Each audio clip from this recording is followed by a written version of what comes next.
मेरे पास 5 top level campus beauty roommates हैं। रोज रात सोने से पहले हमें पर्ची निकालनी पड़ती है। जिसका नाम निकलता है मुझे उसकी रजाई में सोना पड़ता है। और ये ब्यूटीज गुस्सा होने के बजाय उल्टा मुझे अपने बेड पर सुलाने के लिए आपस में लड़ती हैं। ये सब भसड़ इसलिए शुरू हुई क्योंकि मैं कॉलेज आने में 1 महीना लेट हो गया था और गलती से मुझे इन 5 ब्यूटीज के साथ एक ही रूम में डाल दिया गया। लेकिन इस हॉस्टल रूम में सिर्फ 5 ही बेड थे, इसलिए मैं रोज सुबह अलग अलग ब्यूटीज की रजाई में जगता हूँ। अभी की बात करूँ तो जैसे ही मैंने रूम का दरवाजा खोला, मुझे किसी ने खींचकर रूम के कोने में ढकेल दिया। फिर मैंने देखा कि 5 बड़ी ब्यूटीज गुस्से में आग बबूला होकर मेरे सामने खड़ी हैं। बोल जल्दी, तू यहाँ अंदर कैसे घुसा? नहीं तो हम तेरा कीमा बना देंगे। उनमें से एक लड़की ने गुस्से में चिल्लाते हुए कहा। बोलते ही एक लड़की ने अपनी गोरी और लंबी टांग उठाई और अपने नरम पैरों से मेरे सीने को दबा दिया। सही में ऐसे कचरे को तो मार देना ही ठीक रहेगा। एक और लंबी टांगों वाली ब्यूटी शू जिंगजिंग ने ठंडे दिमाग से कहा। उसकी आंखों में मेरे लिए जो नफरत थी वो साफ झलक रही थी। यहाँ तक कि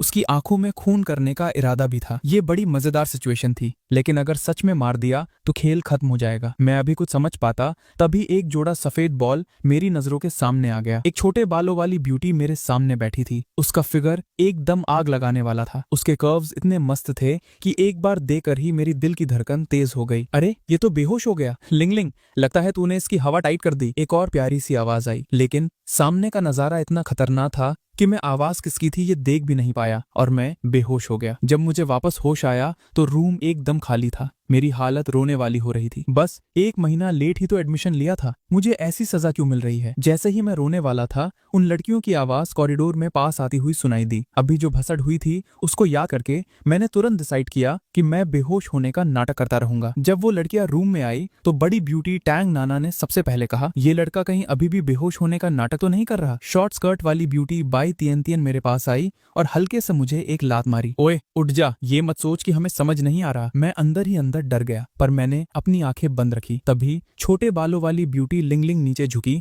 अपना चेहरा मेरे एकदम पास लाई और हल्के से बोली, बच्चे अगर और नाटक किया तो अंजाम बुरा होगा। उसकी सांसें मेरे चेहरे पर पड़ रही थी। मैं कांपने से खुद को रोक नहीं पाया। नहीं तो मैं इसका काम तमाम कर देती हूँ। ठंडी ब्यूटी शू जिंगजिंग ने ठंडे दिमाग से कहा। मैंने चुपके से एक आंख खोलकर देखा और फटाफट उठकर बैठ गया। ठीक है, मैं जग गया हूँ। मुझे नहीं पता तुम लोगों ने क्या झोल किया है, पर मैं यहाँ से नहीं जाऊंगा। ये रूम मुझे कॉलेज नहीं दिया है। मैंने जल्दी सब समझाया। मैं 1 महीना लेट एडमिशन लिया हूँ। शायद कॉलेज वालों से गलती हो गई होगी, लेकिन हॉस्टल वाली आंटी ने फाइनल चेक करके बताया था कि मेरा रूम यही है। मैंने हॉस्टल की पूरी फीस दी है। मैं सच में जानबूझकर यहाँ नहीं आया हूँ। मेरी बातें सुनकर उन 5 ब्यूटीज ने एक दूसरे की शक्ल देखी। असल में वो लोग पहले ही कॉलेज मैनेजमेंट से चेक कर चुकी थी कि मामला सच में ऐसा ही था, पर उन 5 को एक लड़के के साथ रूम शेयर करना बिल्कुल मंजूर नहीं था। इसलिए उन्होंने मेरी हवा टाइट करने का प्लान बनाया था। इसके बाद उन 5 ने मिलकर मुझे एकदम टाइट बांध दिया और मेरे मुंह पर टेप भी चिपका दी। अब थोड़ा ठीक लग रहा है। बड़ी ब्यूटी टैंग नाना ने अपने काम को देखा और फुल टशन में अपना सिर हिलाया। उसके सीने के वो 2 बड़े बॉम्ब भी उसके हिलने के साथ ऊपर नीचे हिले।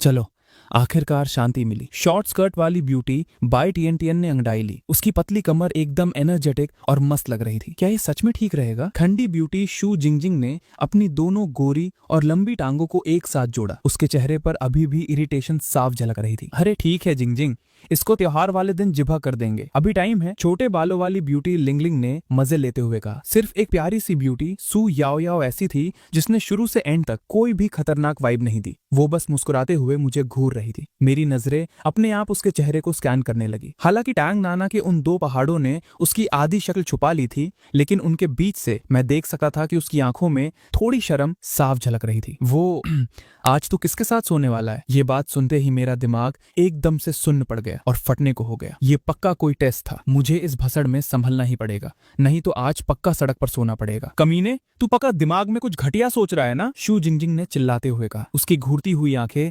जैसे किसी बहुत बड़े ठड़की को देख रही हो। ओए तू गलत मत समझना। टैंग नाना को लग गया था कि उसने थोड़ा अजीब तरीके से बोल दिया था और शू जिंगजिंग की बातों की वजह से उसकी सांसें तेज हुई और उसका चेस्ट ऊपर नीचे होने लगा और उसने आग बबूला होकर होकर मुझे घूरा। क्योंकि इस रूम में सिर्फ 5 ही बेड हैं, इसलिए तुझे रात को किसी एक के साथ जगह बनानी पड़ेगा। लिंगलिंग ने सही टाइम पर बात संभाली। मैंने अपने सामने खड़ी इन 5 एकदम कड़क ब्यूटीज को देखा और कुछ गंदी बातें मेरे दिमाग में चक्कर काटने लगी। तू सच में एक ठरकी है। बाई टिएंटियन ने मेरे चेहरे पर अजीब सा रिएक्शन देखा और तुरंत समझ गई कि मेरे दिमाग में क्या चल रहा है। उसने अपनी पिंक मुट्ठी बनाकर मुझे जोर से एक कोहनी चिपका दी। अरे सॉरी, मेरा दिमाग थोड़ा ऑफ ट्रैक चला गया था। ये सब थोड़ा ज्यादा ही ऑकवर्ड हो गया है। फेंग युआन भाई, अपने दिमाग में कोई कचरा मत आने देना। शू याओ याओ की हंसी इस टाइम खतरनाक लग रही थी। अरे बिल्कुल नहीं, मैं दिमाग से एकदम ठीक हूँ। मैं तो स्कूल में हेल्थ मॉनिटर था। हाई स्कूल में सब मुझे हेल्थ वाले भैया बुलाते थे। मैंने बात घुमाते हुए एक खाली बेड की तरफ कदम बढ़ाए। देखो यहाँ एक खाली बेड है ना, मैं यही सो जाऊंगा। पर जैसे ही मैंने बेड पर अपनी तशरीफ रखी,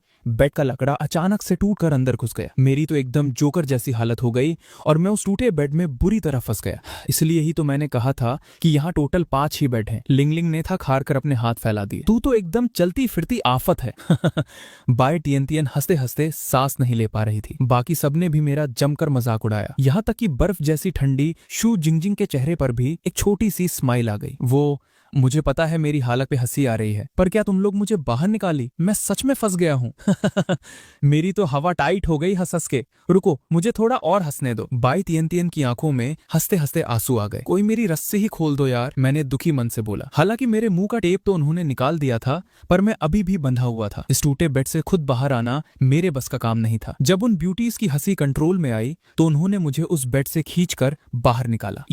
क्या ये बॉन्डेज वाला खेल जरूरी है? बेड से बाहर आने के बाद भी मैं बुरी तरह से रस्सी से बंधा था। कैसा बांधने वाला खेल? ये हम अपनी सेफ्टी के लिए कर रही हैं। टैंग नाना ने एकदम सीरियस चेहरा बनाकर कहा। तो पहले शू जिंगजिंग से कहो कि अपनी विप नीचे रखे। मैंने धीरे से याद दिलाया। जिंगजिंग नीचे रख दो, नीचे रख दे उसको। टैंग नाना ने उसे समझाया। इस बार इस कचरे को छोड़ देते हैं, हमें इसको नए साल पर ठीक करना था ना, शू जिंगजिंग ने बर्फीली आवाज में कहा और मुझे ईयू वाले लुक से घूरा। लेकिन ना चाहते हुए भी उसने अपनी विप नीचे रख दी। ऐसा लग रहा था कि वो थोड़ी मायूस हो गई। अब क्या करें? क्या इसे सच में हमारे साथ बेड शेयर करना पड़ेगा? बाई तिएंतिएन ने अपने क्यूट से गाल फुलाते हुए पूछा। वो पांचों मेरे चारों तरफ घेरा बनाकर खड़ी हो गई और आपस में भसर करने लगी। क्या इसको जमीन पर नहीं सुला सकते? इसको टॉयलेट में फेंक देते हैं, इसको काट डालो, इसको भेज दो हॉस्टल वाली आंटी के पास। वो सब चिड़िया की तरह आपस में बोलने लगी और मैं बीच में बैठा ये सब सुनकर डर के मारे फट रहा था। मेरा दिल इतनी जोर से धड़क रहा था जैसे सीने से बाहर आएगा। वो ऐसे प्लान बना रही थी जैसे मुझे जिंदा चबा जाएंगी। एक काम करते हैं, हम पर्ची निकालकर डिसाइड करते हैं। ही लिंगलिंग ने थोड़ा दिमाग वाला प्लान दिया। सब एक दूसरे की शक्ल देखने लगी। उन्हें भी लगा कि ये तरीका ठीक रहेगा। फिर ही लिंगलिंग ने 5 पेपर की स्लिप्स लाई। उन पर सबने अपने अपने नाम लिखे और उन स्लिप्स को एक छोटे से डब्बे में डाल दिया। तू निकाल, तांग नाना ने मेरी तरफ उंगली करके कहा। मैंने डरते डरते अपना हाथ डब्बे के अंदर डाला। सू याओ याओ प्लीज, भगवान प्लीज, ऊपर वाले। बाकी इन 4 खतरनाक खूंखार चुड़ालों के आगे इनके मुकाबले सू याओ याओ एक फरिश्ते की तरह थी। मैंने अपने दिल में सू याओ याओ का नाम जपना शुरू किया और पूरी शिद्दत से प्रेयर की। इस भयंकर सिचुएशन में उसकी ये प्यारी और शांत नेचर ही मेरी आखिरी बचने की उम्मीद थी। जैसे ही मैंने स्लिप बाहर निकाली और उसे खोला तो उस पर लिखा हुआ था बाई तिएंतिएन। ये नाम, अबे क्या मजाक है? मेरा दिमाग एकदम सुन पड़ गया। मैंने अपना सिर उठाकर बाई तिएंतिएन की तरफ देखा। मेरा नाम कैसे आ गया? मैं वापस निकालूंगी। बाई तिएंतिएन ने अपनी आंखें फाड़ी और बिना मन के रोते हुए चिल्लाई। अब हो गया जो होना था। तांग नाना चल के आई। उसने बाई तिएंतिएन की पीठ थपथपाई और उसे शांत करवाया। इसी बीच ही लिंगलिंग ने चुपके से वो स्लिप वाला बॉक्स अंदर रख लिया और मेरी तरफ एक अजीब सा स्माइल करते हुए देखा। अगर मुझे दिखा कि तूने टियान टियान को तंग किया है। शू जिंगजिंग की नजरें अब और भी ज्यादा नफरत से भर गई थी। उसने मुझे सर्दी भरी नजरों से देखा जैसे कि मैं कोई खतरनाक वायरस हूँ। सू याओ याओ ने बस एक स्माइल के साथ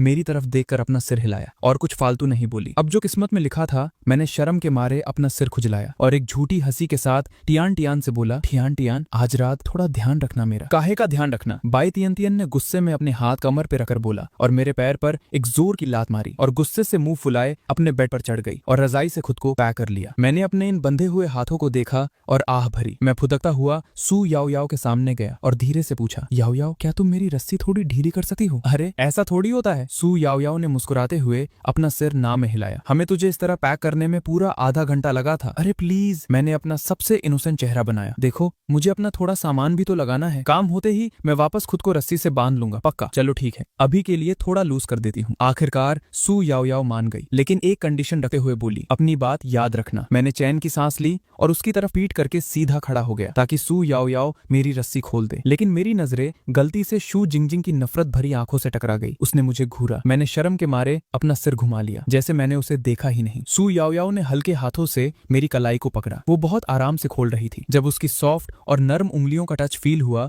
मेरा दिल एक सेकंड के लिए रुक गया। हे भगवान, मैंने कभी सपने में भी नहीं सोचा था कॉलेज के पहले दिन मुझे किसी लड़की को टच करने का मौका मिलेगा। हालांकि ये सिचुएशन थोड़ी अजीब सी थी, वो भी इस फटी हुई हालत में, पर सच में लड़कियों के हाथ बहुत ही नरम होते हैं। अरे तेरा हाथ इतना गर्म क्यों है? सू याओ याओ ने अचानक से पूछा। उसकी आवाज में फिक्र साफ सुनाई दे रही थी। नहीं, कुछ नहीं हुआ, मैंने हकलाते हुए जवाब दिया। मैं मर्द हूं ना, मेरे अंदर एनर्जी ज्यादा होती है, ये सब नॉर्मल है। थोड़ी देर में सू याओ याओ ने मेरी सारी रस्सी खोल दी थी। मैंने राहत की सांस छोड़ी। मेरी बॉडी एकदम हल्की फील हो रही थी। बहुत तंग किया मैंने तुझे याओ याओ। अरे इसमें थैंक्स कैसा? सू याओ याओ ने प्यारी आवाज में कहा। लेकिन एक पल के लिए उसकी नजरें मुझसे मिली तो वो अचानक से शर्मा के अपना सिर नीचे कर ली। मैं एक पल के लिए फ्रीज हो गया। मुझे अजीब सी एक फीलिंग आई जैसे पहले उसे कहीं देखा हो, लेकिन मैंने उस बारे में ज्यादा भसड़ नहीं पाली। धीरे धीरे टाइम बीता गया। पूरी दोपहर काम करने के बाद मैंने अपने सारे कपड़े और सामान जगह पर रख दिए। जब मैंने नजरें ऊपर की तो गलती से कपड़े सुखाने वाले स्टैंड पर पड़े कुछ कपड़ों पे मेरी नजर पड़ गई, और वो अलग अलग डिजाइन वाले अंडरगारमेंट्स थे। वो सबसे बड़ा ब्लैक लेस वाला पक्का टंग नाना का होगा। सही बात है, सिर्फ वही इस साइज को झेल सकती है, पर ये डिजाइन थोड़ा ज्यादा ही हटके नहीं है? कौन पहनता है ऐसी चीजें यार? मैं मन ही मन सोच ही रहा था और मेरी नजर थोड़ी देर वही अटकी रह गई। अचानक मुझे अपने पीछे एक भयंकर मौत जैसी फीलिंग आई। मैंने जैसे ही गर्दन पीछे घुमाई तो सामने सू जिंगजिंग की बर्फ जैसी शक्ल खड़ी थी। मैं कुछ भी बहाना बनाता उससे पहले ही मेरी कमर पर एक लोहे जैसा मुक्का पड़ गया। अटैक!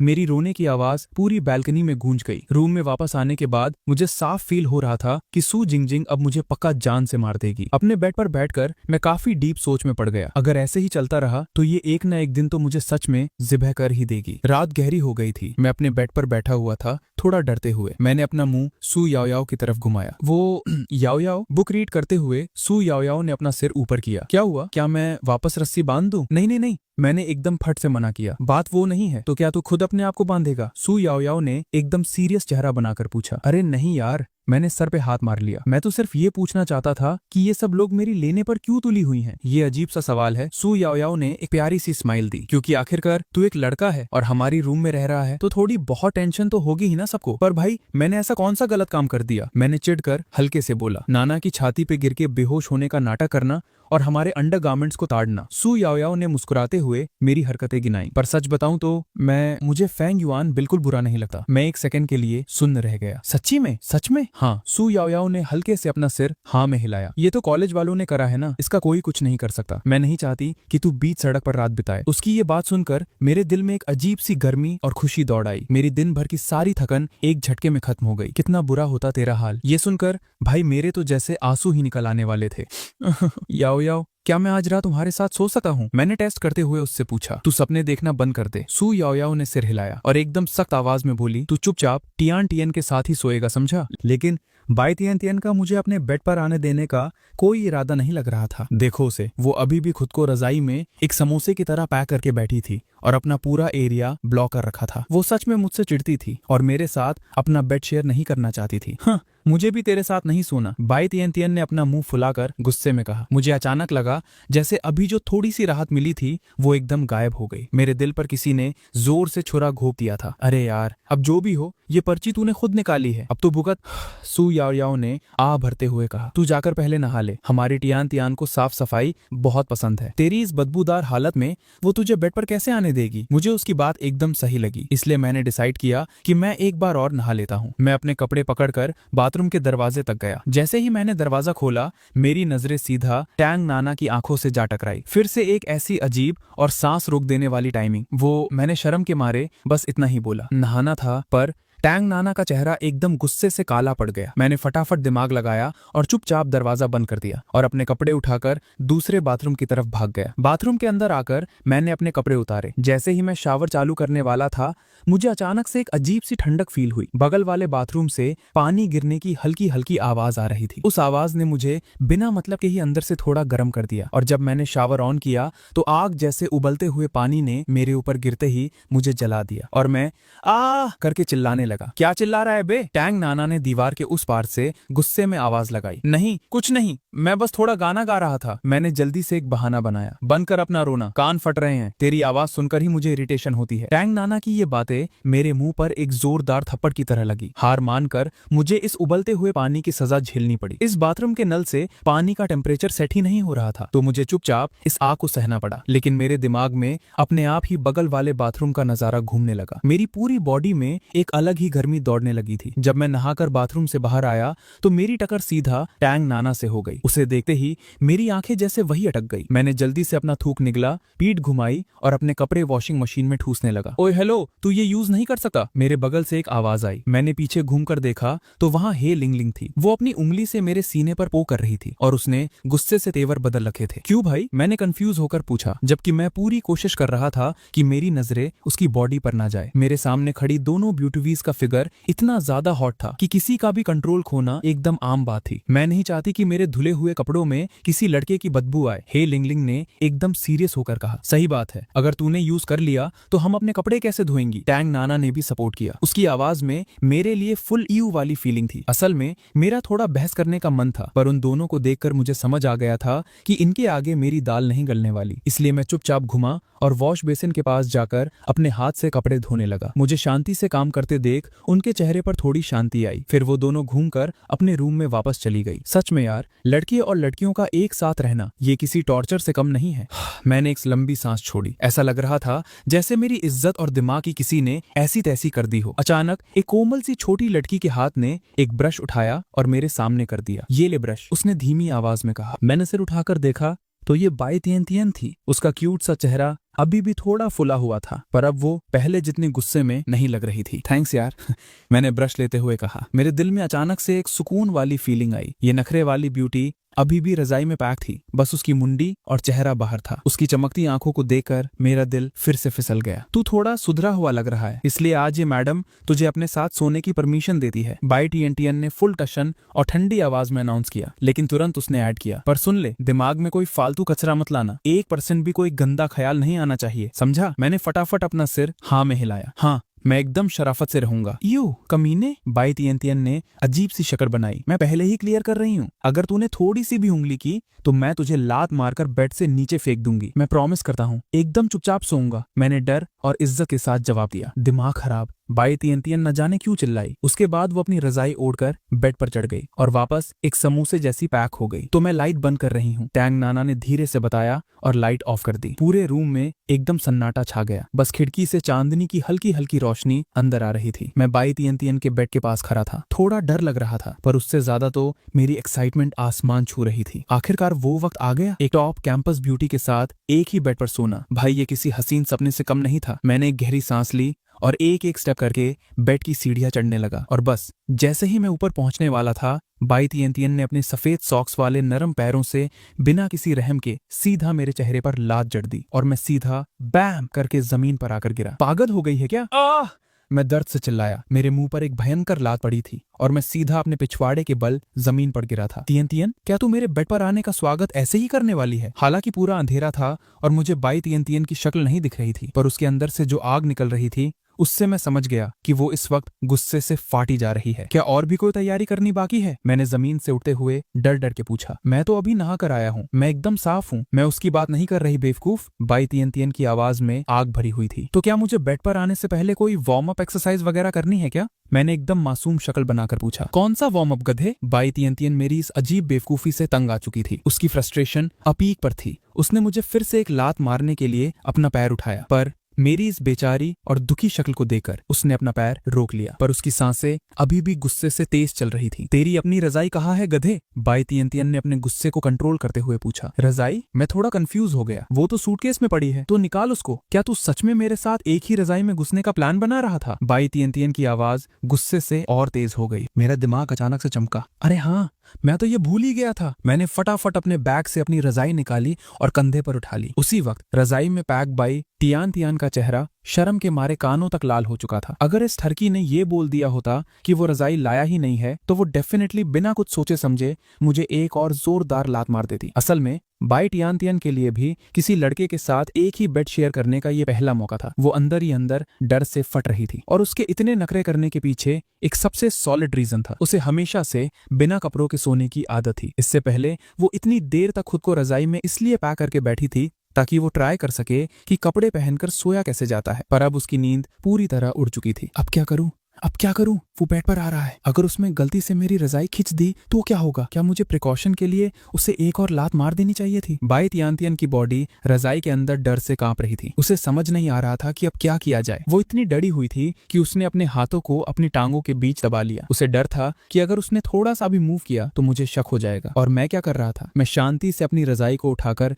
धीरे धीरे बेड पर चढ़ रहा था और पूरी तरह अलर्ट था कि बाई तियानतियन की फ्लाइंग किक कहीं वापस ना आ जाए। तियानतियन, क्या तुझे ठंड लग रही है? अंधेरे में मैंने बाई तियानतियन की रजाई को बुरी तरह कांपते हुए देखा। मुझसे रहा नहीं गया तो मैंने पूछ ही लिया। दिमाग मत खा, अपना मुंह बंद रख। बाई तियानतियन अपनी रजाई के अंदर एकदम से बुरी तरह हिली। उसने अपना सिर फटाफट रजाई के अंदर घुसा लिया। उसका पूरा चेहरा एक उबले हुए टमाटर की तरह लाल हो चुका था। इसकी दिमाग में क्या बसर चल रही है? मैंने मन में सोचा। मैंने डिसाइड किया कि अब मुंह बंद रखना ही बेटर है, वरना फ्री में 2 से 4 लातें और खानी पड़ जाएंगी। मैं आराम से बेड पर लेटा और एकदम चौकन्ना होकर एक आंख से बाई तियानतियन को घूरा। जब मुझे तसल्ली हो गई कि अब वो और लाते नहीं मारेगी तो मैंने भी उसकी तरह रजाई लपेटी और खुद को एक स्प्रिंग रोल की तरह पैक कर लिया। मेरी नजरें चुपके से वापस मेरे साइड में लेटी बाई तियानतियन पर गई। वो मेरी तरफ पीट करके लेटी थी। उसने खुद को एक सॉसेज की तरह पैक कर रखा था। सिर्फ उसकी प्यारी सी मुंडी बाहर थी। बस इस तरह हम दोनों शांति से लेट गए। रूम की हवा में एक अजीब सी ऑकवर्डनेस और भयंकर टेंशन फैली हुई थी। मैं बार बार अपने दिमाग को ऑर्डर दे रहा था कि कोई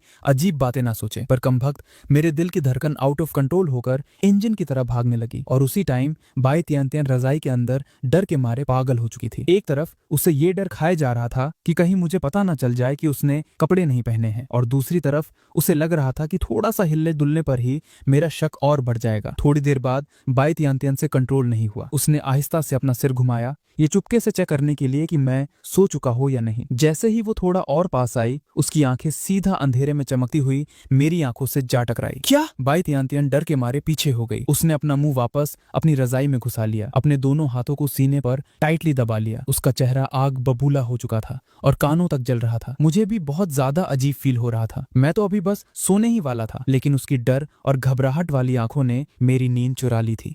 अब क्या ही बताऊं, अब मैं थोड़ी ना सो पाऊंगा। और उधर बाई तियानतियन डर और गर्मी के मारे भून चुकी थी। गर्मी और पसीने की वजह से उसकी स्किन थोड़ी चिपचिपी हो चुकी थी और उसे बहुत इरिटेटेड फील हो रहा था। ये बेशरम इंसान अब तक सोया क्यों नहीं? बाई तियानतियन ने दिल में मुझे गाली दी। इस हालत में मैं पहले कैसे सो सकती हूँ यार? दिमाग की दही हो गई। वो बहुत टाइम से एक ही पोजीशन में लेटी थी। इसकी वजह से उसकी आधी बॉडी एकदम सुन्न पड़ चुकी थी। तियानतियन, मैं बेड के कोने पर सोने की पूरी कोशिश कर रहा हूँ। मैं तुझे बिल्कुल टच नहीं करूंगा। मेरी ये बात सुनकर उसे अचानक थोड़ी तसल्ली हुई और उसने करके हल्का सा जवाब दिया। उसका जवाब सुनकर मैंने आखिरकार चैन की सांस ली। मैं करवट बदलकर दूसरी तरफ मुंह करके लेट गया, पर जैसे ही मैं घुमा मेरी तो हवा ही टाइट हो गई। डर के मारे मैं बेड से उछलने ही वाला था। सामने शू जिंजिंग बेड के पास खड़ी थी और उसके हाथ में एक हथौड़ा था। मैंने जल्दी से अपने मुंह पर हाथ रख लिया ताकि मेरे मुंह से डर के मारे कोई आवाज ना निकल जाए। शू जिंजिंग के चेहरे पर एकदम जीरो एक्सप्रेशंस थे। उसने पंजों पर खड़े होकर चुपचाप बेड के ऊपर झांका। मैंने अपनी आंखें टाइट बंद कर ली थी ताकि उसे मेरी तरफ से कोई शक ना हो। जब उसने देखा कि मैं कोई हरकत नहीं कर रहा हूं, तब जाकर शू जिंजिंग अपना हथौड़ा लटकाते हुए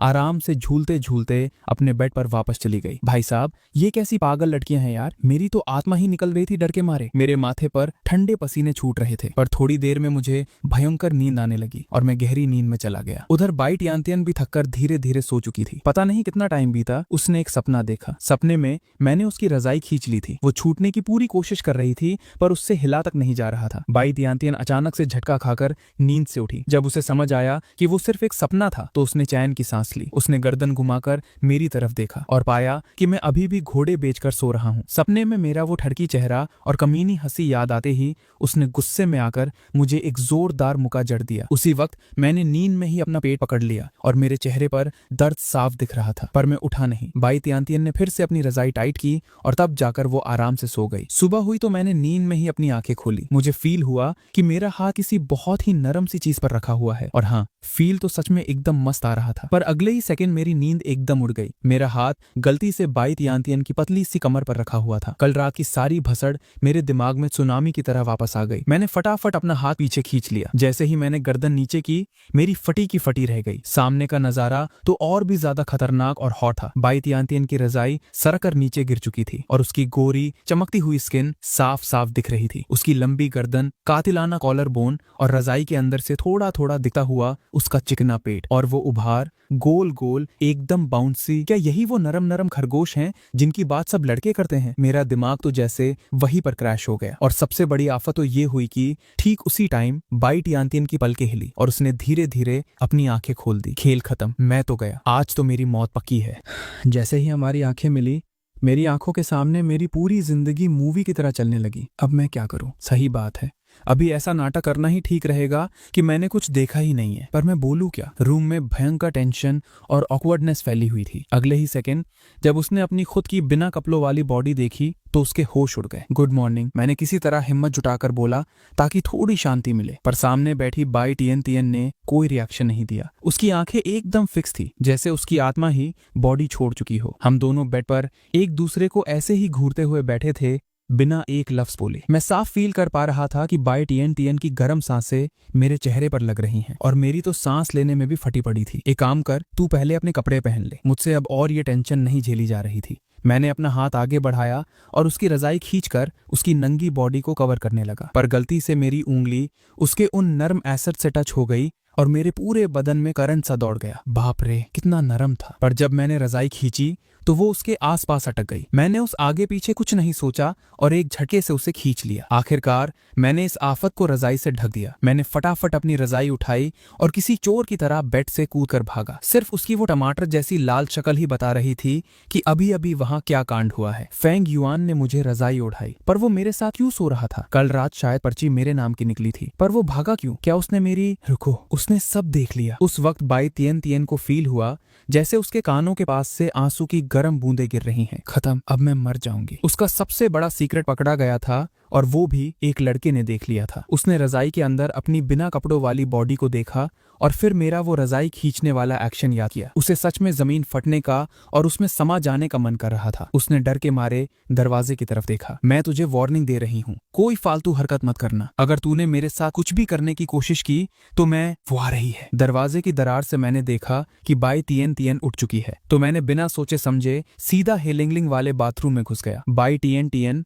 और शू जिंगजिंग दोनों एक साथ बालकनी की तरफ आईं। बाई तियानतियन ने कपड़े पहन लिए थे, पर उसके चेहरे की लाली अभी तक गायब नहीं हुई थी। शू जिंगजिंग के बाल एकदम बिखरे हुए थे और उसके होठों के साइड में थूक लगी हुई थी। तियानतियन, तेरा चेहरा इतना लाल क्यों हो रहा है? बाई तियानतियन ने उसकी बात सुनी ही नहीं। उसका दिमाग अभी भी सुबह वाले कांड पर ही अटका हुआ था। तियानतियन, क्या हुआ? तबीयत खराब है क्या? शू जिंगजिंग ने अपना चेहरा उसके चेहरे से चिपका लिया। सच में ठीक है ना? जिंगजिंग, गुदगुदी हो रही है, तंग मत कर। बाई तियानतियन ने शू जिंगजिंग को हल्का सा पीछे ढकेला। उस कमीने ने कल रात तेरे साथ कोई उल्टी सीधी हरकत तो नहीं की ना? शू जिंगजिंग एकदम सीरियस लग रही थी। उसकी हमेशा ठंडी रहने वाली शक्ल इस वक्त थोड़ी क्यूट लग रही थी। नहीं नहीं, उसने कुछ नहीं देखा, बाई तियानतियन ने घबराकर जवाब दिया। क्या नहीं देखा? शू जिंगजिंग ने क्रॉस क्वेश्चन किया। कुछ नहीं। बाई तियानतियन इधर उधर नजर चुराने लगी। तियानतियन, मेरी बात सुन, वो एक नंबर का कचरा इंसान है। कल रात मैं बालकनी में अपना हथौड़ा लेने आई थी और मैंने उस फेंग युआन को हमारे टांगे हुए अंडरगारमेंट्स को घूरते हुए पकड़ा। शू जिंगजिंग बोलते बोलते और गुस्से में आने लगी। बाथरूम के अंदर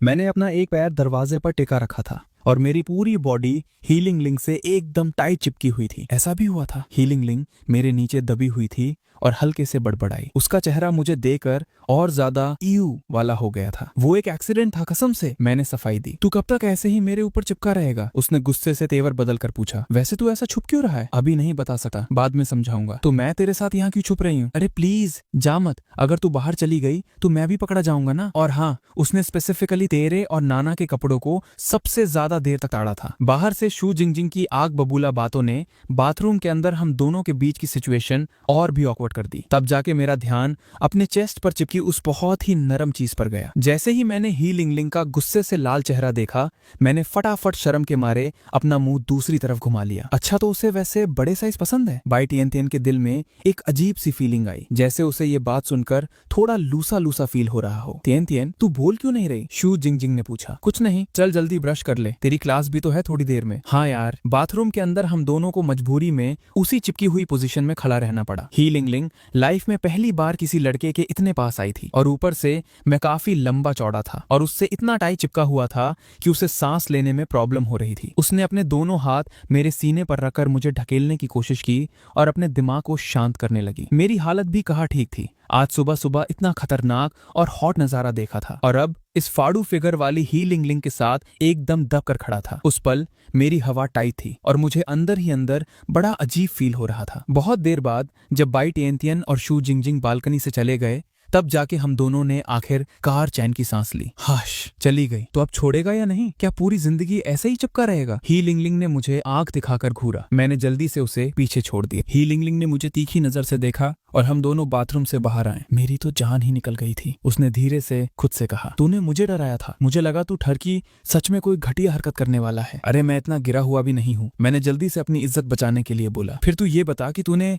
बाई टियन टियन के साथ अंदर क्या किया? ही लिंगलिंग अचानक मुझे एक अजीब सी स्माइल के साथ देखने लगी। अरे कुछ नहीं था, छोटी सी बात ही, बताने लायक कुछ नहीं है। कहीं तूने, वो बोलते बोलते रुक गई। पागल है क्या? एक ही दिन तो हुआ है मिले हुए, और वैसी भसड़ तो नामुमकिन है। मैंने तो कुछ बोला ही नहीं, और वैसे भी मुझे बाई टियन टियन की मैटर से कोई फर्क नहीं पड़ता। उल्टा मुझे तो अब तू ज्यादा इंटरेस्टिंग लग रहा है। मुझे अचानक लगा कि इस लड़की की हंसी में बड़ा झोल है। तभी दूसरे बाथरूम से पानी की आवाज आई। सू याओ याओ ने दरवाजा खोला और आराम से बाहर आई। हम दोनों के तो तोते उड़ गए थे उसे देखकर। सू याओ याओ बिल्कुल नॉर्मल लग रही थी, उसके चेहरे पर वही स्माइल थी, और वो बिना हमारी तरफ देखे हमारे बीच से निकल गई। सू याओ याओ की पीठ को देखते हुए मैंने और ही लिंगलिंग ने एक दूसरे को शक भरी नजरों से देखा। क्या सू याओ याओ ने सब कुछ सुन लिया था? जो बाहर बातें हो रही थी वो भी, और जो बाथरूम के अंदर चल रहा था वो भी? क्या उसे सब पता चल गया था? मैं पहले जाके कचरा फेंक आती हूँ, ही लिंगलिंग ने गड़बड़ाते हुए जल्दी से कहा। हाँ हाँ जा, मैं भी यहाँ थोड़ा ब्रश कर लेता हूँ। मैंने फटाफट एक बहाना बनाया। मेरी तो ऐसी हालत थी कि धरती फटे और मैं समा जाऊँ। नहाकर निकली सू याओ याओ से एकदम फ्रेश और मस्त खुशबू आ रही थी। वो आराम से अपनी क्लास की बुक्स सेट करने लगी। फिर बगल वाले ड्रॉर से उसने एक छोटा सा बॉक्स निकाला और साथ साथ मस्ती में गुनगुना रही थी। तभी टैंग नाना अंगाई लेते हुए अपने बेड पर बैठी। अरे बाप रे, इतना लेट हो गया? टैंग नाना जल्दी से बेड से कूदी और तेजी से बाथरूम की तरफ भागी। उसने रास्ते में देखा कि बाई टियन टियन टमाटर की तरह लाल शक्ल लिए सिर झुकाए खड़ी थी। पता नहीं क्या सोच रही थी। थोड़ा और आगे आई तो उसने ही लिंगलिंग को शर्म से मुंह छुपाते हुए बाहर भागते देखा। इस सब भसड़ ने टैंग नाना का दिमाग हिला कर रख दिया। मैं ब्रश कर रहा हूँ, मैं मस्त ब्रश कर रहा हूँ। मैं शीशे के सामने पागलों की तरह अपने दांत घिस रहा था, जैसे इस ब्रश के साथ आज सुबह की वो सारी कान वाली मेमोरीज भी साफ हो जाएंगी। एक के बाद एक सबको आज दौरे क्यों पड़ रहे हैं, और खासकर ये फेंग युआन, इसे देखकर ही मेरा दिमाग खराब हो जाता है। हालांकि एक पूरी रात बीत चुकी थी, पर उसे अभी भी ये बात हजम नहीं हो रही थी कि एक लड़का उनके रूम में घुसा हुआ है। और सबसे बड़ी आफत तो ये थी कि कल रात की पर्ची के सीक्वेंस के हिसाब से आज मेरी बारी थी उसके साथ सोने की। मैं अपनी धुन में लगातार ब्रश घिस रहा था। तभी मैंने शीशे से देखा कि टैंग नाना मुझे कातिलाना नजरों से घूर रही है। मुझे कुछ समझ नहीं आया। अब क्या हुआ भाई? अब मैंने क्या कान कर दिया? सबके सब मुझे ऐसे ताने मारने वाली नजर से क्यों घूर रहे हैं? मैंने बच बच कर पूछा। वो नाना देखो ना, मैं पिछले 1 महीने से कॉलेज नहीं आया था, एकदम नया लौंडा हूँ इधर। हालांकि मैंने एडमिशन वाले सारे झोल तो सेट कर लिए हैं। तू बोलना क्या चाहता है? टैंग नाना ने मेरी बात बीच में ही काट दी। बात ये है ना कि मुझे किसी भी क्लास का रास्ता नहीं पता, तो तू कब फ्री होगी मुझे थोड़ा कैंपस दिखाने के लिए? मैं नहीं जा रही, मैं तेरे कोर्स की थोड़ी ना हूँ, मुझे ये सब बोलने का कोई फायदा नहीं है। वैसे तू बाई टियन टियन के पास क्यों नहीं जाता? शायद वो भी फाइनेंस पढ़ रही है। अरे यार, तू जानती है ना उसको मुझसे सबसे ज्यादा प्रॉब्लम है। कल रात उसके साथ सोकर मेरी हवा टाइट थी, पूरी रात अजीब सा लगता रहा। अब मैं उससे इस बारे में बात नहीं कर सका। क्यों? टैंग नाना को अचानक मेरा चेहरा देखकर थोड़ा झोल लगा। ना कुछ नहीं, अरे तुम तो सबसे दिल वाली हो, ये मक्खन लगाना बंद कर। मैं तेरी इन बातों में नहीं आने वाली, पर अगर सिर्फ कैंपस में थोड़ा घुमाना है तो वो मैं कर दूंगी। कांड हो गया नाना, बहुत बड़ा झोड़ हो गया। ही लिंगलिंग अचानक आंधी की तरह अंदर भागी आई। लिंगलिंग क्या हुआ? कैसा कांड? क्या हो गया? टैंग नाना ने उसकी ऐसी फटी हुई हालत देखकर कंफ्यूज होते हुए पूछा। जी बॉक्सियाओ छत से कूदने वाला है। मैं भी उन दोनों के पीछे पीछे हॉस्टल से बाहर भागा। हम सीधा टीचिंग बिल्डिंग की छत की तरफ लगातार दौड़ने लगे। और ये जी बॉक्सियाओ, ये मेरे हाई स्कूल का सबसे खास जिगरी यार था। जब हम वहां पहुंचे तो भीड़ ने पहले ही छत को पूरी तरह जाम कर रखा था। और हाँ, एक पतला सूखा सा लड़का रेलिंग के उस पार खड़ा था। आखिरकार तू आ ही ही गई। उस लड़के ने पीछे मुड़कर देखा और एक दुख भरी हंसी हंसा। तुझे नहीं आना चाहिए था, लड़के ने धीरे से बड़बड़ाया।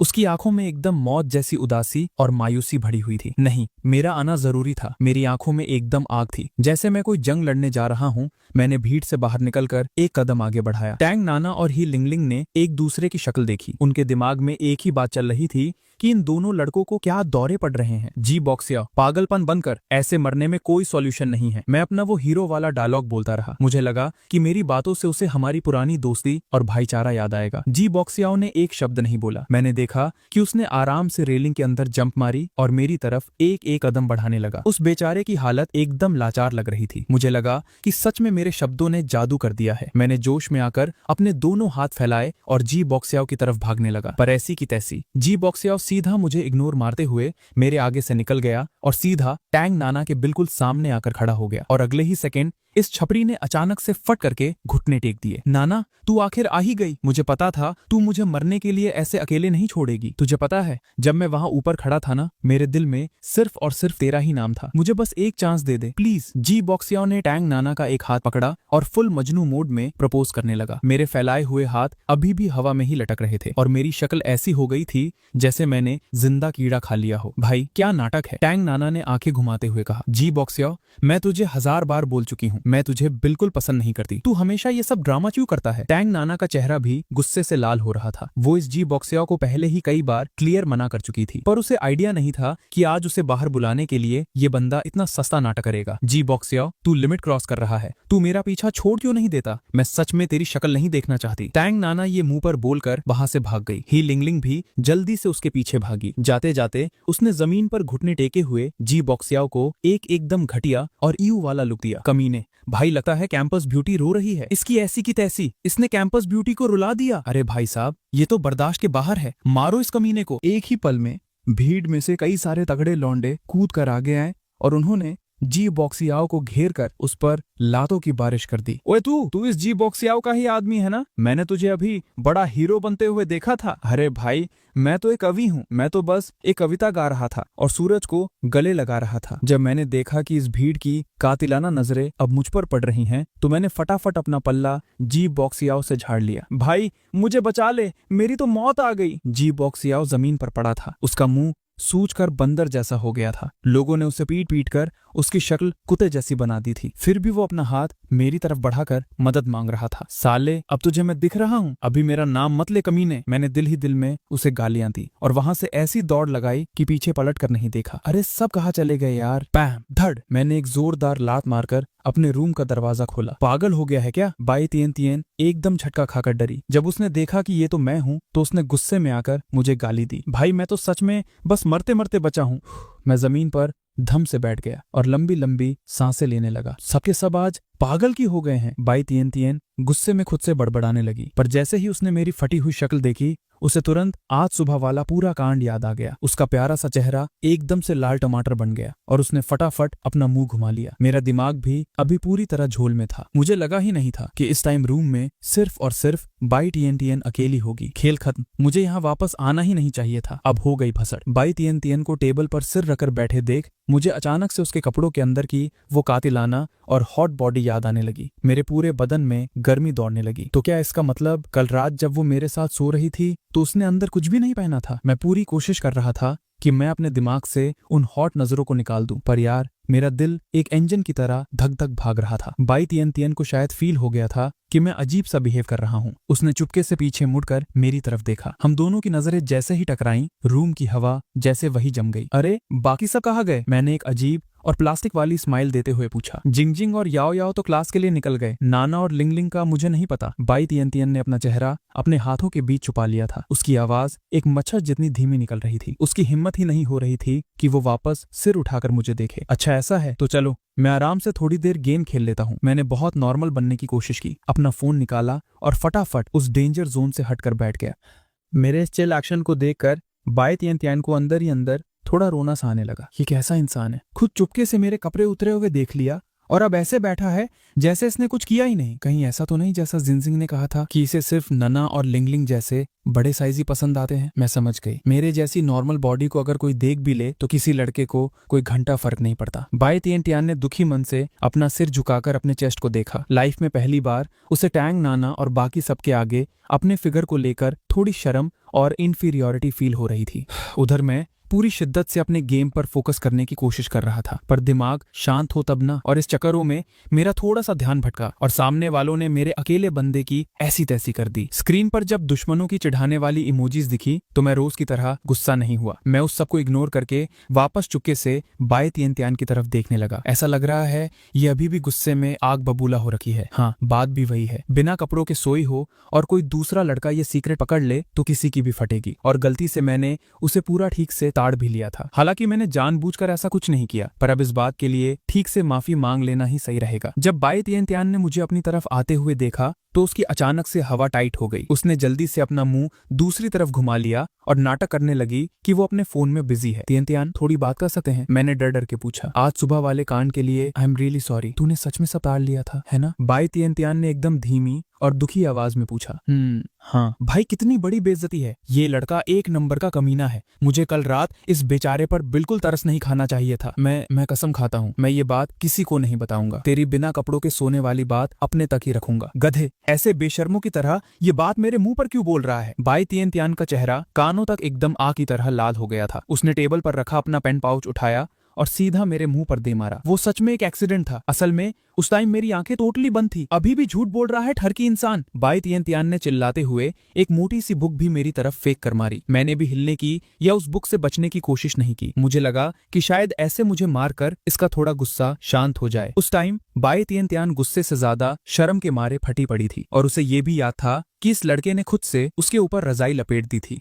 पर एक और बात थी जो उसे अंदर ही अंदर खाए जा रही थी, और वो ये थी कि इस ठरकी कमीने ने उसे टॉप टू बॉटम एकदम नंगा देख लिया, पर इसने उसके फिगर को लेकर एक लफ्ज तक नहीं बोला। क्या मेरा फिगर सच में इतना ही नॉर्मल और बेकार है क्या? लेकिन अभी के लिए बाई तिएन तियान ने गुस्से से फूले हुए गालों के साथ मुझे कातिलाना लुक देना बंद नहीं किया।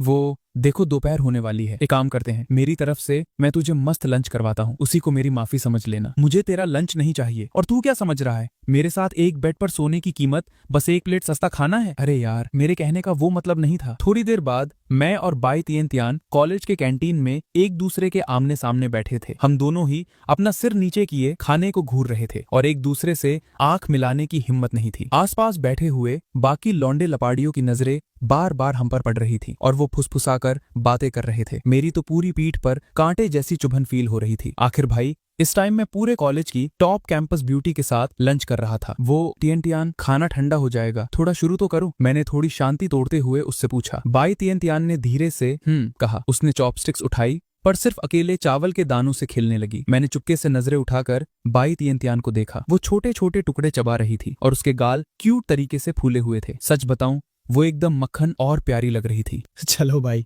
अब लगता है सब कंट्रोल में है। उसकी शक्ल देखकर लग रहा है कि अब इसने मुझे माफ कर दिया है। ओए सुन फंगयुआन, सच सच बता, तुझे मेरा फिगर कैसा लगा? ये सवाल पूछते वक्त बाई तिएन तियान शर्म के मारे पूरी लाल हो चुकी थी। उसे खुद अंदर ही अंदर लग रहा था कि वो थोड़ी बेशर्म हो रही है, पर क्या करे, उसे इस बात की सच में बहुत ज्यादा पड़ी थी। क्या बोला तूने? मैं अचानक से ये सवाल सुनकर एकदम सुन्न पड़ गया। इसका क्या मतलब था भाई? क्या ये मुझे अब जान से मारकर मेरा खेल खत्म करने वाली है? नहीं खाना मुझे, मेरा मूड खराब हो गया। मेरा ये सुन पड़ा रिएक्शन देकर बाई तिएन तियान गुस्से और शर्म से भर गई और अपनी जगह से उठकर जाने लगी। मैंने फटाफट अपनी जगह से जंप मारी और बाई तिएन तियान के कपड़ों का कोना पकड़ लिया। अरे रुको रुको तियान तियान, मैं सच सच बता रहा हूँ ना, पक्का? बाई तिएन तियान के कदम वही रुक गए। उसने पीछे मुड़कर मुझे देखा। उसकी आंखों में थोड़ा गुस्सा था पर साथ में बहुत सारी उम्मीद भी थी। क्या तू सच में चाहती है कि मैं बोलूं? मैंने डरते हुए पूछा। जल्दी बोल ना, तू सच में दिमाग खा जाता है। मैंने एक लंबी सांस ली और हकलाते हुए बोला, तेरा फिगर बहुत मस्त है यार, सच में एकदम कड़क। बाई तिएन तियान ने हल्के से नाक सिकोड़ी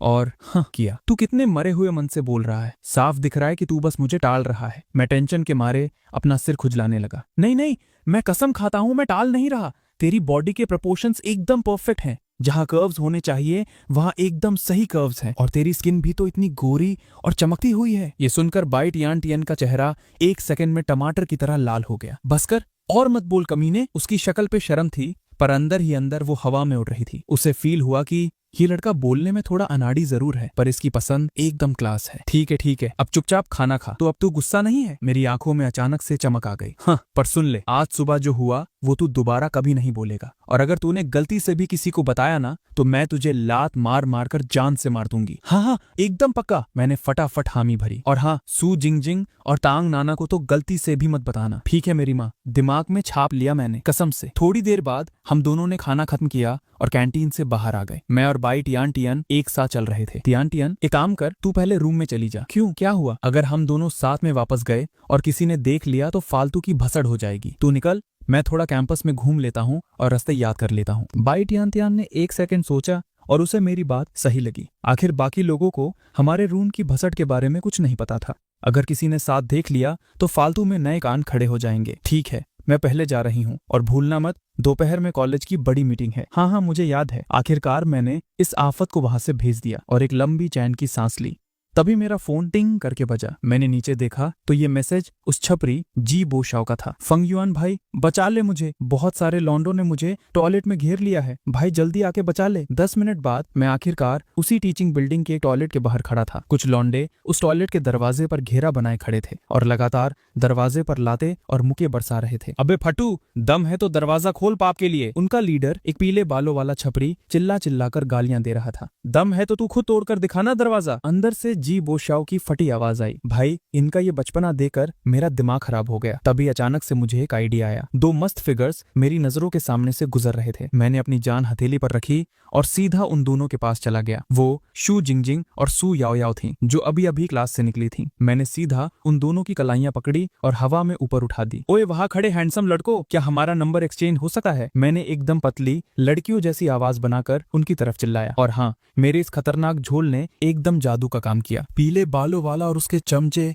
अचानक से पीछे मुड़े। जब उन्होंने देखा कि आवाज लगाने वाली सू जिंगजिंग और सू याओ याओ जैसी टॉप लेवल कैंपस ब्यूटीज हैं, तो उन्होंने तुरंत टॉयलेट में छुपे जी बॉक्सियाओ को भुला दिया। वो सब अपने अपने छपरी स्टाइल में सबसे कूल पोज मारते हुए हमारी तरफ आने लगे। इससे पहले कि सू जिंगजिंग और सू याओ याओ को समझ आता कि उनके साथ क्या गेम हो गया है, मैंने उनके हाथ छोड़े और सीधा टॉयलेट के दरवाजे की तरफ भागा। जल्दी खोल, मैं हूं, मैंने चिल्लाया। जी बोक्शियाओ ने बाहर शांति देखी तो उसने धीरे से अपना सिर बाहर निकाला। मैंने एक सेकंड भी बर्बाद नहीं किया। मैंने सीधा उसकी कॉलर पकड़ी और उसे घसीटते हुए वहां से दौड़ लगा दी। सू जिंगजिंग और सू याओ याओ को ये पूरा सीन समझने में काफी देर लग गई। उधर वो पीले बालों वाला छपरी एक बास्केटबॉल थ्रो करने का पोज मारकर अपने चमचों से बोल रहा था, भाई देख रहे हो, मैं इतना आम आदमी बन के रहता हूँ, फिर भी इन हसीनाओं की नजरें मुझ पर ही हैं। फिर उसने उन दोनों को देखा और बोला, अरे ब्यूटीज, तुम दोनों में से पहले नंबर कौन लेगा? जैसे ही उसने ये बोला, मुझे पीछे से बैम की आवाज आई और वो पीला बाल वाला ठीक अपने चमचे के ऊपर जा गिरा। और अगले ही सेकंड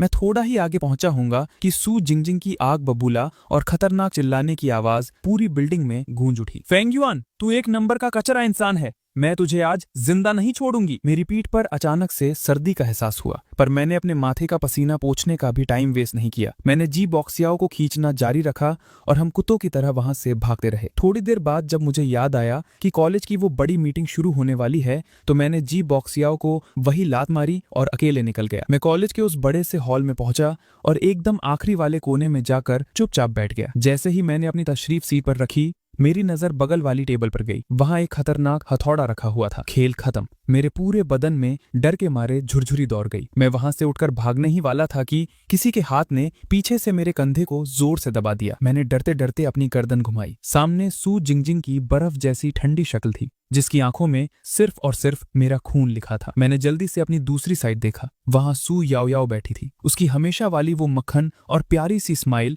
आज किसी भूतनी जैसी खतरनाक लग रही थी। वो, मैं सब समझा सकता हूँ। हाँ बिल्कुल, सू याओ याओ बोली, पर बेहतर होगा कि फेंग युआन हमें एकदम डिटेल में समझाए। अगर मैं बोलूँ कि मैंने ये सब सिर्फ एक बेचारे की जान बचाने के लिए किया था, तो क्या तुम दोनों मानोगी? मैंने फटी आवाज में पूछा। सू जिंगजिंग ने अपनी आंखें छोटी की और मुझे घूरते हुए एक खतरनाक आवाज में हंसी। अच्छा, तो तू यहाँ हीरो बनने गया था? याओ याओ, इस कचरे की बातों में मत आना। इस कमीने के दिमाग में पक्का कोई भयंकर झोल चल रहा था। मैं कसम से पूरा सच बोल रहा हूँ। अरे यार, ठंडी दिमाग से बात कर लो ना। सू जिंगजिंग मुझे वहीं पर जिभा करने के लिए अपना हथौड़ा उठाने ही वाली थी कि अचानक हॉल की लाइट्स बंद हो गई। मीटिंग शुरू हो चुकी थी। तुझे तो मैं थोड़ी देर बाद ठीक करती हूँ, सू जिंगजिंग ने मुझे धमकी दी और अपनी जगह से उठकर चली गई। वो कहाँ जा रही है? मैंने लंबी चैन की सांस लेते हुए पूछा। मुझे सच में समझ नहीं आ रहा था। अच्छा हाँ, तुझे तो पता ही नहीं होगा, सू याओ याओ ने बताया। जिंगजिंग और तियन तियन दोनों स्टूडेंट काउंसिल में है। इस महीने की रिपोर्ट उन दोनों को ही स्टेज पर देनी है। तभी मैं सोचूं, मुझे बाय तियन तियन अभी तक क्यों नहीं दिखी? वैसे एक बात बोलूं, मुझे तो पता ही नहीं था कि टैंग नाना और ही लिंगलिंग हमारे डिपार्टमेंट की नहीं है। और याओ याओ, तुम क्यों नहीं गई इस काउंसिल में? मैं? हाँ तू तो इतनी सबकी हेल्प करने वाली और समझदार है। मुझे ये सब नहीं झेलता, सू याओ याओ बोली। मुझे इन चीजों में बहुत प्रॉब्लम होती है। ये बोलते हुए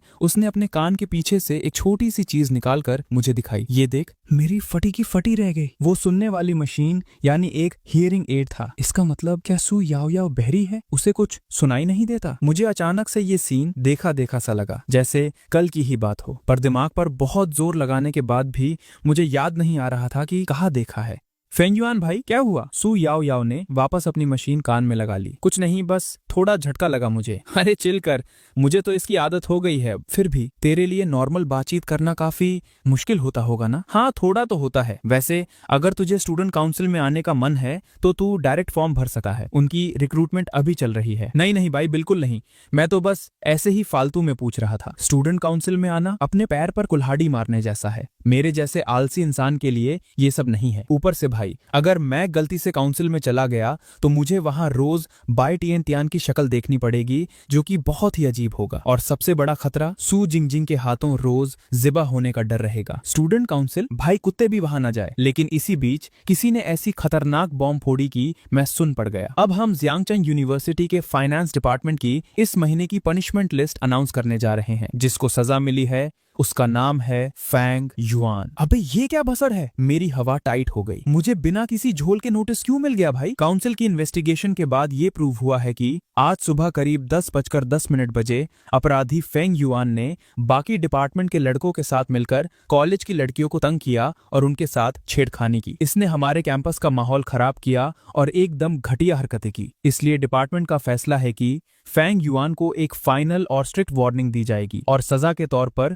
उसे पूरे 1 हफ्ते तक स्टूडेंट काउंसिल के एक्टिविटी रूम में झाड़ू पोछा मारना पड़ेगा। स्टेज पर बाय तियन तियान ने जैसे ही ये सब पढ़ा, उसके होश उड़ गए और उसके ठीक बगल में खड़ी सू जिंगजिंग को तो अपने कानों पर भरोसा ही नहीं हो रहा था। दूसरे लड़कों के साथ मिलकर लड़कियों को ताड़ना और गंदी हरकतें करना, तो ये कमीना आज सुबह यही सब करने बाहर गया था। आज सुबह इसने मेरे कपड़े उतारे हुए देखे वो कम पड़ गया था कि अब इसने दूसरी लड़कियों पर भी लाइन मारना शुरू कर दिया। ये सच में एक ठरकी कचरा है। ये सब सोचकर बाय टियन तियान गुस्से से लाल पीली हो रही थी और अपने दांत पीस रही थी। मेरी तो रोने जैसी हालत हो गई थी, पर मेरी आंखों में आंसू नहीं थे। भाई मैंने सच में कुछ नहीं किया, मेरी क्या गलती है? मैं तो वहां उस छपरी जी बॉक्सियाओ की जान बचाने गया था ना। किसमें इतनी हिम्मत आ गई जो मेरे सिर पर इतना भयंकर बिल फाड़ दिया? याओ याओ भाई, ये पूरा सीन एक बहुत बड़ा झोल है। ये सब गलत फहमी है। मैंने फटाफट मुड़कर बगल में बैठी सू याओ याओ को सफाई दी।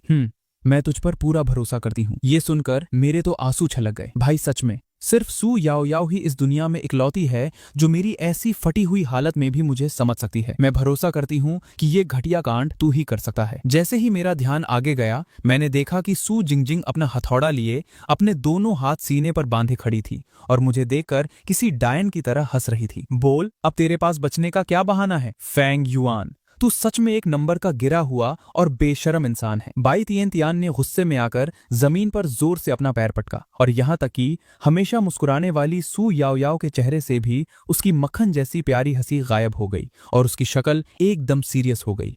मैं इन तीनों ब्यूटीज के बीच रूम के एक कोने में फंसा हुआ था और डर के मारे धम से जमीन पर बैठ गया। जी बुकशाओ, कमीने तूने तो आज मेरी झंड करवा दी है। मैंने दिल ही दिल में गाली दी। अब तो चाहे कुछ भी कर लो, इस भसर से बाहर निकलना नामुमकिन लग रहा है। मैं अपना दिमाग खपा ही रहा था कि अब आगे क्या कांड होगा, तभी अचानक दरवाजा खुला। मैंने सुना फेंग युआन को पनिशमेंट की नोटिस मिली है। ये क्या नया झोल है? जैसे ही मैंने देखा कि अंदर आने वाली तांग नाना है, मुझे लगा जैसे डूबते को तिनके का सहारा मिल गया। वो आज सुबह वाला कांड, पता नहीं बिना बात के मुझे इस भसर में क्यों घसीट लिया, ऊपर से नोटिस भी थोप दिया। फेंग युआन को आज हमारे डिपार्टमेंट की मीटिंग में स्टूडेंट काउंसिल ने नोटिस थमा दिया। सू याओ याओ ने फटाफट पूरा मैटर समझाया। कह रहे थे कि इसने दूसरे डिपार्टमेंट के लड़कों के साथ मिलकर कॉलेज की लड़कियों को तंग किया है। ये तुम दोनों ने कुछ झोल किया है क्या? टांग नाना ने अपनी भौहें सिकोड़ी। ली और बाई तियन तियन और सू जिंगजिंग को घूरते हुए पूछा। नहीं नहीं, बिल्कुल नहीं। दोनों ने घबराकर जल्दी से अपने हाथ हिलाए। नाना, कहीं वो जिस लड़की को छेड़ने की बात हो रही है वो तू तो नहीं है ना? वो मैं नहीं हूँ, पर सच बोलूं तो इस भसड़ का फैंग युआन से कोई लेना देना नहीं है। ये सुनते ही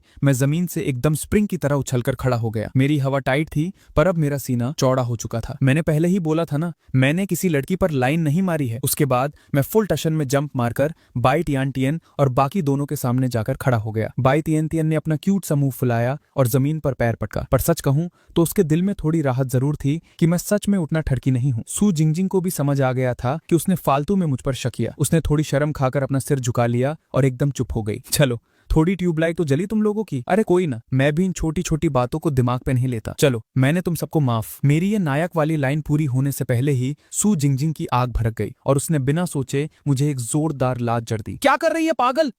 पता नहीं क्यों, पर तेरी कमीनी शक्ल देखकर ही मुझे इतनी आग लगती है कि बस लात मारने का मन करता है। मैंने किसी तरह रो धोकर अपनी पूरी जान लगाकर इन तीनों को आज सुबह वाला पूरा सीन डिटेल में समझाया। तो इसका मतलब तू सच में वहां उसको बचाने गया था? सू याओ याओ के चेहरे पर एकदम माफी मांगने वाला रिएक्शन था, पर यहाँ एक बड़ा झोल लग रहा है। बाई तियन तियन को अचानक से कुछ अजीब नोटिस हुआ। कैसा झोल? मैंने और सू जिंगजिंग ने एक साथ कंफ्यूज होकर पूछा। नॉर्मल केसेस में स्टूडेंट काउंसिल ऐसी आशिकी और प्राइवेट लाइफ की भसड़ में टांग नहीं अड़ाती है, और उस पर भी फैंग युआन इस पूरे कांड का मास्टरमाइंड तो बिल्कुल नहीं था। एकदम सही, ये तो बस वहां फ्री की मारपीट देखने गया था। टांग नाना ने उसका साथ देते हुए बोला। मुझे गेम थोड़ा समझ आ रहा है, पर क्यों फैंग युआन? कहीं तूने स्टूडेंट काउंसिल के किसी बड़े तोपू बंदे से पंगा तो नहीं ले लिया? अरे बिल्कुल नहीं, मैं कॉलेज आया ही कल हूँ। मैं किससे आफत मोल लूंगा भाई? मैंने रोने वाली शक्ल बनाई। पूरी स्टूडेंट काउंसिल में मैं सिर्फ तुम दोनों को ही तो जानता हूँ, तो तुझे लग रहा है कि ये नोटिस वाली सेटिंग मैंने करवाई है? बाई तियन तियन ने मुझे आग उगलते हुए घूरा। नहीं नहीं, मैं ऐसा कहा बोल रहा हूँ, पर सच में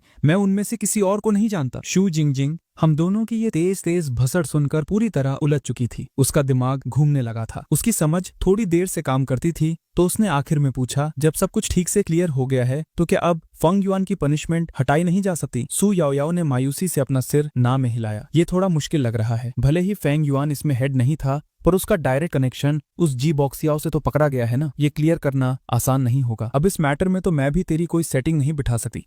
टांग नाना ने अपनी हंसी रोकते हुए मेरे कंधे पर हाथ थपथपाया। वैसे देखा जाए तो तू डिजर्व करता है। किसने बोला था फालतू की हीरो गिरी दिखाने को? कल चुपचाप जाना और आराम से झाड़ू पोछा लगाना। कल मैं तुझे बताऊंगी एक्टिविटी रूम कहाँ है। मैं सफाई करने में एकदम उस्ताद हूँ, मैं तुझे सिखाऊंगी। शू जिंगजिंग अचानक से पता नहीं क्यों फुल ऑन मोड में एक्साइटेड हो गई। हाँ, मैं भी थोड़ी हेल्प कर दूंगी। मैं अंदर ही अंदर खून के आंसू रो रहा था। मैंने जल्दी से इस रोने वाले टॉपिक को घुमा दिया और पूछा, वैसे हे लिंगलिंग कहाँ गायब है? वो तुम्हारे साथ रूम में क्यों नहीं आई नाना? वो अपने टाइक्वांडो क्लब में प्रैक्टिस करने गई है। टांग नाना ने जवाब दिया। अरे हाँ, याद आया, मुझे थोड़ी देर में उसके लिए खाना भी ले जाना है। Taekwondo club? सिर्फ दिमाग में एक सेकंड के लिए हे लिंगलिंग को उस टाइट टाइक्वांडो यूनिफॉर्म में सोचकर ही मेरी तो हवा टाइट होने लगी थी। मेरा दिमाग फिर आसमान में उड़ने लगा था। सू याओ याओ ने मुस्कुराते हुए बताया, लिंगलिंग के पास टाइक्वांडो में ब्लैक बेल्ट सेकंड डैन है। वो तो पिछले हफ्ते ही क्लब में आई थी और सीधा उन्होंने उसे वाइस प्रेसिडेंट बना दिया। और याओ याओ, तुमने कौन सा क्लब ज्वाइन किया है? मैंने अचरज से पूछा। मैंने कोई भी क्लब ज्वाइन नहीं किया है। सू याओ याओ बहुत ही प्यारी हंसी के साथ बोली। मैंने तुझे बताया था ना, मेरी हेल्थ थोड़ी ठीक नहीं रहती, इसलिए मैं किसी और के लिए फालतू की भसड़ नहीं खड़ी करना चाहती। मैंने बाकी की उन तीनों ब्यूटीज की तरफ देखा। और तुम लोग क्या सीन है? बाई तियान तियन ने अपना सिर हिलाया। मुझे इन सब नाटक में जीरो इंटरेस्ट है। रोज इतनी हैवी डांस प्रैक्टिस करके ही मेरी बॉडी की ऐसी तैसी हो जाती है, और वैसे भी इस फालतू टाइम को अपने सब्जेक्ट की पढ़ाई में लगाना ज्यादा दिमाग वाला काम है। मैं और नाना पहले से स्टूडेंट काउंसिल संभाल रहे हैं। वहाँ इतना दिमाग की दही होती है कि हमने कोई और क्लब नहीं लिया। लेकिन अगर तुझे इसमें से किसी का शौक चढ़ा है तो ये मैडम तुझे अपने साथ ले जाकर दिखा सकती है। आखिर नए फुकरों को क्लब्स में ऐड करवाना भी तो हमारे काउंसिल का ही डिपार्टमेंट है। ये सब बड़े बड़े डायलॉग्स मारते टाइम बाई तियन तियन का चेहरा एकदम आग की तरह लाल था। उसकी तो हिम्मत ही नहीं हो रही थी कि वो सीधा मेरी आंखों में देखे। अरे थैंक यू यार, पर मुझे ऐसी चीजों का कोई शौक नहीं है। मैंने जल्दी से हाथ हिलाकर मना कर दिया। मैं तो बस ऐसे ही टाइम पास के लिए पूछ रहा था। अगर तुझे इंप्रेस नहीं था तो फालतू दिमाग क्यों चाट रहा है? तू सच में किसी आफत से कम नहीं है। मेरा जवाब सुनकर बाई तियन तियन एकदम जल बुन गई। उसने चिढ़कर अपना नरम सा पिंक मुक्का बनाया और फुल पावर से मेरे सीने पर जड़ दिया। ओए मैडम, तू थोड़ा पागल है क्या? इतनी जल्दी तेवर बदल लेती है। हर बात पे ऐसे हाथ उठाना ठीक थोड़ी ना है। मैं चिल्ला उठा। तुम दोनों में सच में एकदम मस्त जोड़ी बन रही हैं। सू याओ याओ हम दोनों की इस नोक झोंक को देखकर मुस्कुराने लगी। भाई इसमें क्या मस्त झोल है? हम दोनों ने एक साथ घूमकर एक ही आवाज में चीख कर जवाब दिया। धीरे धीरे शाम ढल चुकी थी। मैं बालकनी के पास खड़ा इस पागलपन से भरे दिन के बारे में सोच रहा था। कैसी अजीब व गरीब बसर चल रही है मेरी लाइफ में यार। कॉलेज में बीते इस 2 दिनों में मेरी लाइफ में इतने तहलके और खतरनाक सीन हो चुके थे कि मेरी पिछली पूरी लाइफ मुझे सस्ती मूवी लगने लगी थी। ओए सुन, पर्ची के हिसाब से आज रात तुझे मेरी रजाई में आना है। टैंग नाना पता नहीं कब मेरे पास आ गए हैं। अच्छा हाँ, मुझे याद है। मैं 2 पल के लिए एकदम सुन्न पड़ गया। क्या हुआ? तेरी शक्ल पे ऐसे मौत का डर क्यों दिख रहा है? तेरा मन नहीं है क्या आने का? टैंग नाना ने आग दिखाते हुए गुस्से से पूछा। नहीं नहीं बॉस, तेरे साथ बेड शेयर करना तो मेरे लिए जन्नत मिलने जैसा है। मैंने फटाफट मक्खन लगाया। ठीक है, सुन ले, अच्छे से पूरी बॉडी धोकर ही ऊपर आना। टैंग नाना ने अपना वो डेंजर और ठंडा आदेश दिया और वापस अपने रूम में चली गई। मैंने अपने माथे पर आया ठंडा पसीना पोंछा। कसम से जब भी मैं इस औरा वाली लड़की से 2 लफ्ज बात करता हूँ मेरा बीपी शूट होने लगता है। कोई और रास्ता ही नहीं है। टैंग नाना का टशन ही इतना कातिलाना है, ऊपर से उसका वो फटने वाला टॉप लेवल फिगर। कोई भी सिंगल लौंडा उसे पास से देख ले तो उसका दिल इंजन की तरह फट के बाहर आने को हो जाएगा। ओए ठरकी, तू उसे इतनी देर से आंखें फाड़ के क्या घूर रहा है? बाई तियन पता नहीं जादू से कहा से मेरे बगल में प्रकट हो गई। किसको? मैंने कहा किसी को ताड़ा। मैं तो अभी बस नहाने जा रहा था। मेरी तो एकदम चोरी पकड़ी गई। मैं हकलाता हुआ सीधा बाथरूम में घुस गया। हाँ, इसमें ऐसा क्या खास है? बाई तियन ने एक बार टैंग नाना की जाती हुई आग लगा देने वाली बॉडी को देखा, फिर थोड़ा दुखी और शर्म के साथ अपने खुद के चेस्ट की तरफ देखा और अकेले ही भुनभुनाई। जब मैं मस्त उस गर्मा गर्म पानी से नहाकर बाहर आया तो मेरी सारी थकन उतर चुकी थी। मैं हल्के मूड में गाना गुनगुनाते हुए अपने कपड़े धोने के लिए वॉश बेसिन पर चला गया। बड़ा मस्त लग रहा है तू। क्या किसी ने फ्री की लॉटरी निकाल दी आज? ही लिंग लिंग अभी अभी क्लब से वापस आई थी। उसने अभी तक वही कातिल वाइट टाइक्वांडो वाली ड्रेस पहनी थी और उसके पसीने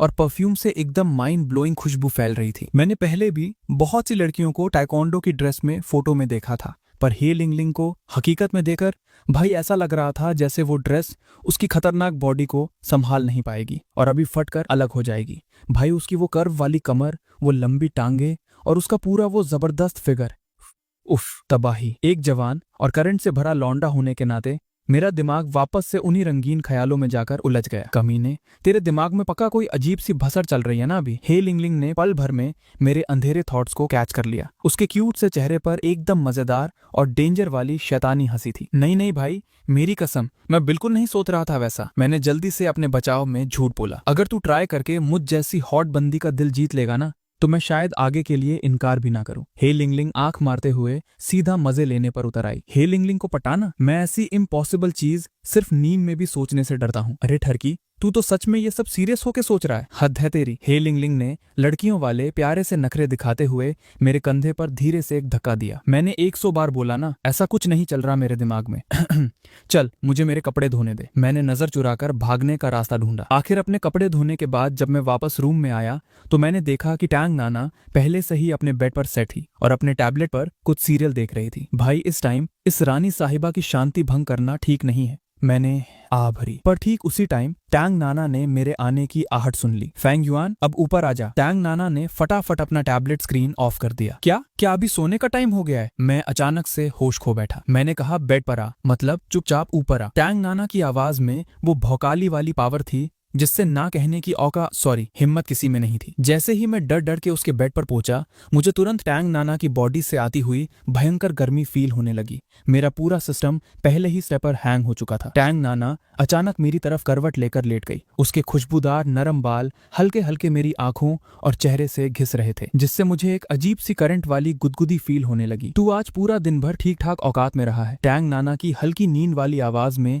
एक ऐसा जादू और नशा था कि कोई भी फिदा हो जाए। मेरी तो सांस लेने की हिम्मत नहीं हो रही थी। मैंने एकदम जमीन पर देखते हुए हकलाते हुए बोला, वो तो बॉस ठीक से ही रहना था ना। टैंग नाना ने अचानक से हल्के से हंसना शुरू कर दिया। इस आधी रात के सन्नाटे में उसकी ऐसी हंसी किसी कातिल सीने पर गोली लगने से कम नहीं लग रही थी। मेरा मीटर एकदम शूट हो चुका था। मुझे बस इतना होश था कि मेरे दिल की धड़कन बुलेट ट्रेन की तरह भाग रही थी और मेरी पूरी बॉडी डर और एक्साइटमेंट से पत्थर बन चुकी थी। और ठीक उसी अगले पल टैंग नाना अचानक फिसलती हुई बिल्कुल मेरे फेस के एकदम पास आ चुकी थी। उसकी गरम गरम तेज सांसें सीधा मेरे गर्दन और गले पर लग रही थी। तू इतना क्यों डर के फाटी हालत में बैठा है? उसने एकदम सेक्सी और धीमी आवाज में पूछा। तुम ये क्या?